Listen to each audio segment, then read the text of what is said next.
본문의 생명의 말씀 요한복음 4장 43절에서 54절입니다. 이틀이 지남에 예수께서 거기를 떠나 갈릴리로 가시며 친히 증언하시기를 선지자가 고향에서는 높임을 받지 못한다 하시고 갈릴리에 이르심에 갈릴리인들이 그를 영접하니 이는 자기들도 명절에 갔다가 예수께서 명절 중 예루살렘에서 하신 모든 일을 보았음이더라. 예수께서 다시 갈릴리 가나에 이르시니 전에 물로 포도주를 만드신 곳이라. 왕의 신하가 있어 그의 아들이 가버나움에서 병들었더니 그가 예수께서 유대로부터 갈릴리로 오셨다는 것을 듣고 가서 청하되 내려오셔서 내 아들의 병을 고쳐 주소서 하니 그가 거의 죽게 되었음이라. 예수께서 이르시되 너희는 표적과 기사를 보지 못하면 도무지 믿지 아니하리라. 신하가 이르되 주여 내 아이가 죽기 전에 내려오소서. 예수께서 이르시되 가라 내 아들이 살아있다 하시니 그 사람이 예수께서 하신 말씀을 믿고 가더니 내려가는 길에서 그 종들이 오다가 만나서 아이가 살아있다 하거늘 그 낫기 시작한 때를 물은즉 어제 7시에 열기가 떨어졌나이다 하는지라. 그의 아버지가 예수께서 내 아들이 살아있다 말씀하신 그때인 줄 알고 자기와 그 온 집안이 다 믿으니라. 이것은 예수께서 유대에서 갈릴리로 오신 후에 행하신 두 번째 표적이니라. 아멘. 우리가 요한복음을 1장부터 함께 읽어 나갈 때 우리 예수님께서는 갈릴리 가나에서 첫 번째 표적을 행하셨습니다. 그리고 유월절을 맞이하여 예루살렘에 올라가셨고 그 예루살렘에서 성전을 깨끗하게 청결하게 하신 다음에 그 예루살렘에서 니고데모를 만나시고 또한 여러 이적과 기적, 여러 환자들을 고치시다가 다시금 갈릴리로 내려오시다가 사마리아 성 수가라는 동네에 방문하셔서 한 여인과 그 마을 사람들을 주께서 복음을 전하신 것을 우리가 살펴보았습니다. 그 다음에 다시금 예수님께서는 그 예루살렘을 출발해서 사마리아를 지나서 갈릴리 가나에 다시 도착했습니다. 이때 갈릴리 가나 사람들은 예수님을 반갑게 영접을 합니다. 이들이 일전에 갈릴리 가나에 물이 변하여 포도주가 되는 그 첫 번째 표적을 경험한 것도 있지만 그보다는 유월절 가운데 예수님께서 예루살렘에서 행하셨던 그 성전 청결 사건과 여러 이적과 기적을 이들이 직접 보았기에 그 예수님을 기쁨으로 맞이했던 것입니다. 근데 그 무리들 가운데 오늘 말씀에 주연을 이끌고 가는 어느 왕의 신하가 예수님을 찾아왔고 또 한 번의 표적을 강구하고 있습니다. 이 갈릴리 가나의 마을은 예수님의 첫 번째 표적뿐만 아니라 요한복음에 따르면 예수님의 두 번째 표적도 경험한 아주 은혜 위에 은혜를 받은 그런 마을입니다. 요한이 예수님의 여러 이적과 기적들 가운데 특별히 7가지 표적을 선별해서 성령의 감동으로 이것을 기록하면서 예수님이 누구시고 어떤 사역을 행하셨는지를 지금 말씀을 전개해 나가는데 이 갈릴리 가나에서 첫 번째 표적과 더불어서 두 번째 표적을 일컬어지는 왕의 신하의 이 기도가 응답되는 모습은 이 갈릴리 가나가 은혜 위에 은혜를 받은 도시라는 것을 우리는 알 수 있습니다. 우리 신생주한교회가 주님의 은혜 위에 은혜가 충만한 교회가 되길 원합니다. 또한 이 갈릴리 가나의 사람들이 그 은혜 위에 은혜를 경험했듯이 우리 신생주한교회 성도님들이 저와 우리 성도님들이 하나님의 은혜 위에 은혜 위에 은혜의 삶을 살아가는 복된 성도님 되시길 예수님의 이름으로 축복합니다. 오늘 예수님을 찾아온 이 왕의 신하, 이 왕의 신하의 이름은 우리가 알 수가 없습니다. 하지만 우리가 간접적으로 추정하길 이 당시 이 갈릴리 지역을 다스리고 있던 헤롯 왕의 신하라는 것까지는 우리가 추정할 수가 있습니다. 그가 왕의 신하이니만큼 사회적인 명성과 권세와 또한 물질도 남 부러울 것 없던 그런 사람으로 여겨집니다. 그런데 이 왕의 신하에게 있어서 자신의 인생에 있어서 문제가 무엇입니까?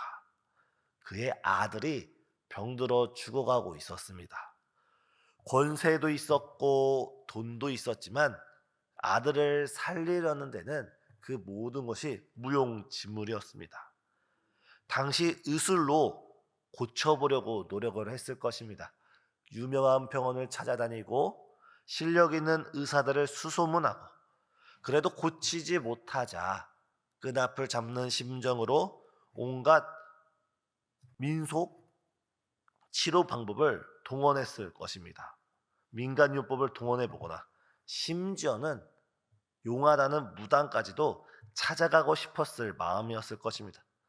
그러나 아이의 병세는 더 심해지기만 했고 아이를 고치고자 하는 그 아버지의 마음은 더욱더 간절해지기만 했습니다. 그러던 중 이 왕의 신하가 예수님에 대한 소문을 듣게 됩니다. 예수님에 대한 소문. 아까도 말씀드렸듯이 이 왕의 신하는 이 갈릴리 지역을 통치하고 있는 헤롯 왕의 신하였습니다.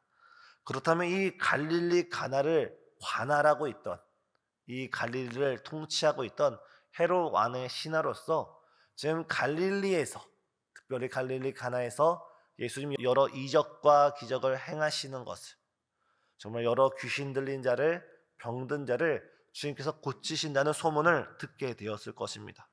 또한 왕의 신하이니만큼 예루살렘에서 예수라는 청년이 예수라는 사람이 어떠한 이적과 기사를 베풀었는지도 소문을 들었을 것입니다. 이 예수님의 소문을 이 사람이 듣기 시작하자 이 사람의 마음속에 믿음이 생기기 시작합니다. 예수님이라면 내 아들을 고치실 수 있지 않을까? 내 아들이라면 죽어가는 내 아들을 살려주실 수 있지 않을까?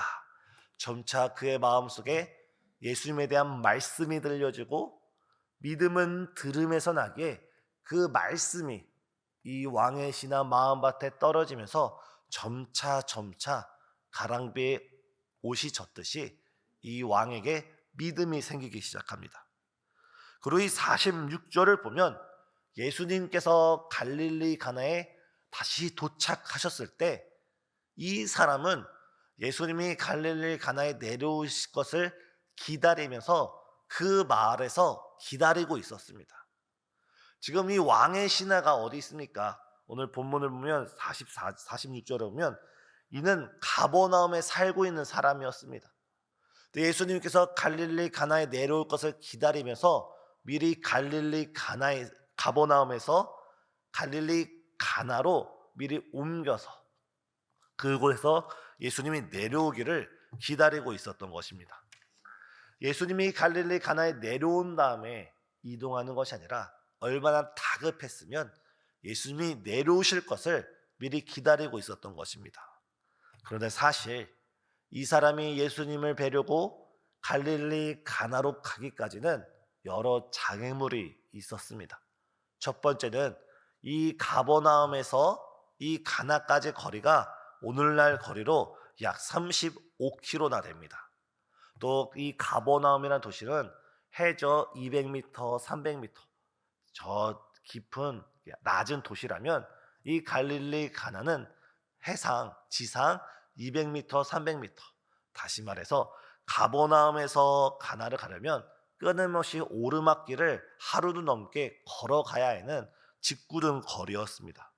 또한 이 사람은 지금 왕의 신하로서 이 사람이 움직일 때 당시 많은 사람이 왕의 신하라는 것을 다 알고 있었기에 지체 높은 사람, 나이 많은 사람이 아직은 알려지지도 않고 아직도 크게 주목받지 못하는 어느 청년을 찾아가서 우리가 알고 있는 예수님을 찾아가서 도움을 청한다는 것은 심히 체면이 상하는 일이었습니다.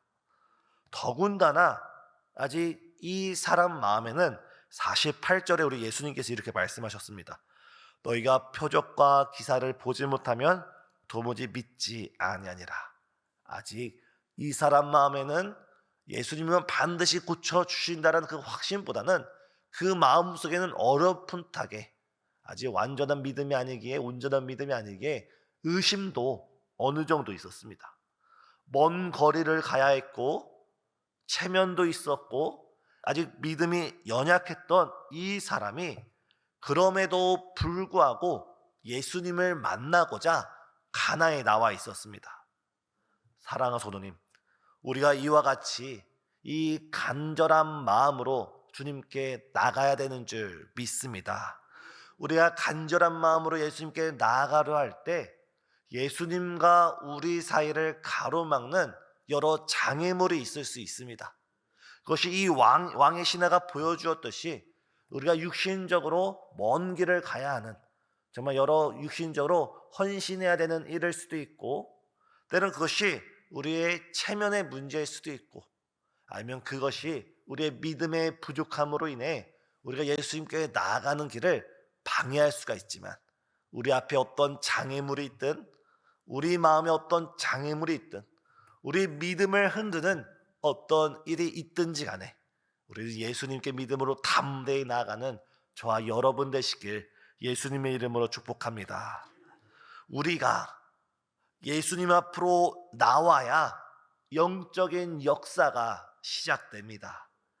간절한 마음을 가지고 있다고 역사가 일어나지 않고, 우리가 예수님께 나아가야 한다는 사실을 알고 있는 것만으로는 역사가 일어나지 않습니다.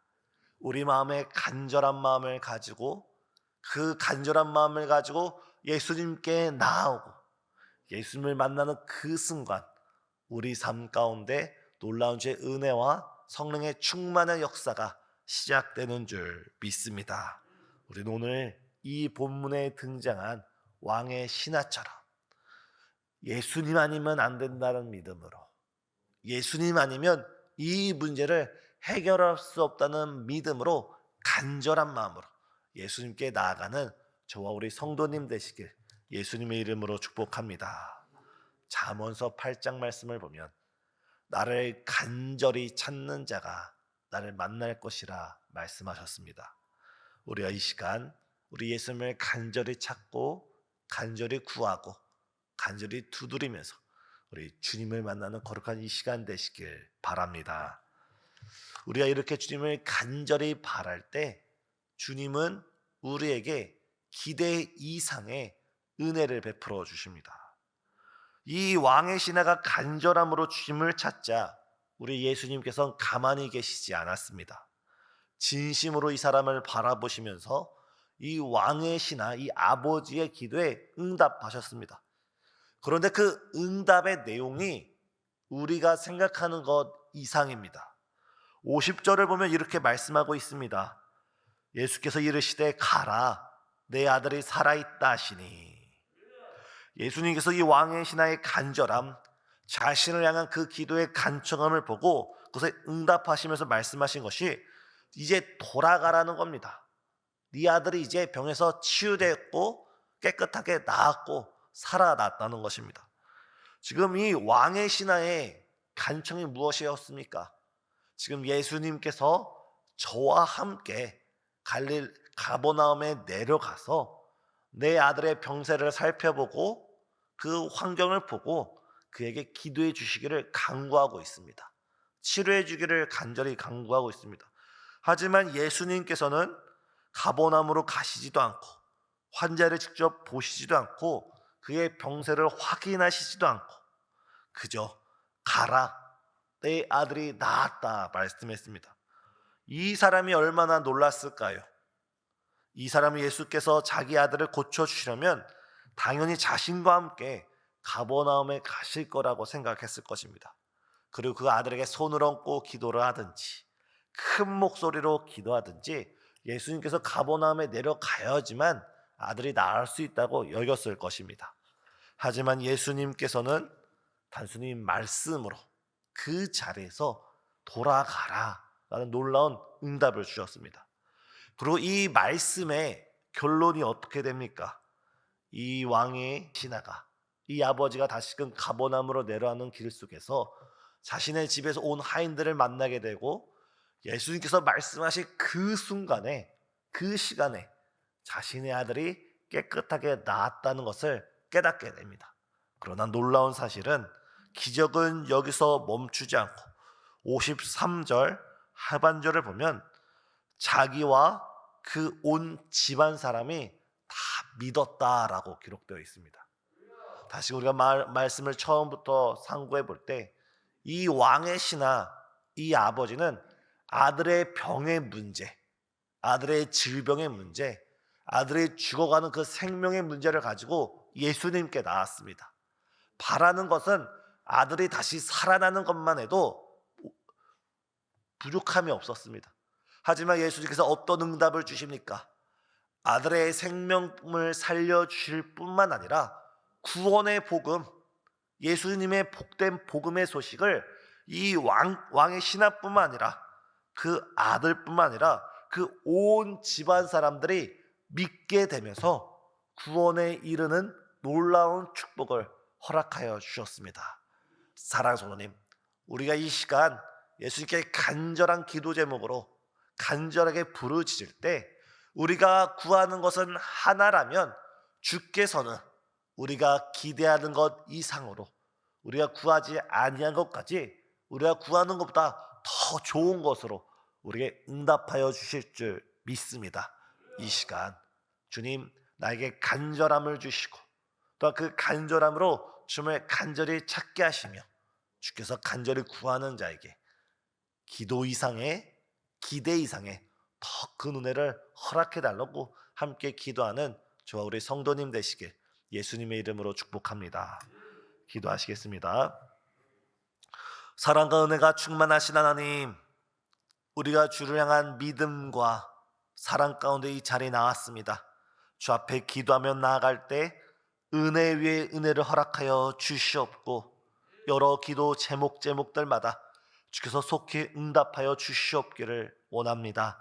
특별히 육신의 연약함 가운데 정말 주님을 간절히 찾는 영혼들이 있사오니 주께서 속히 그 육신의 연약함 깨끗하게 치유하여 주시옵고, 치유의 간증자가 되어 많은 영혼을 주 앞에 인도할 수 있는 축복의 통로로 사용하여 주시옵소서.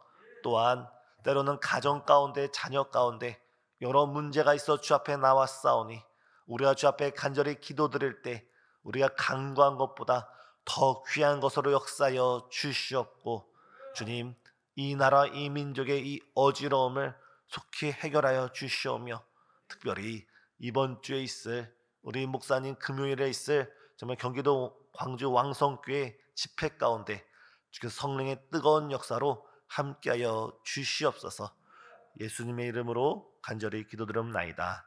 아멘.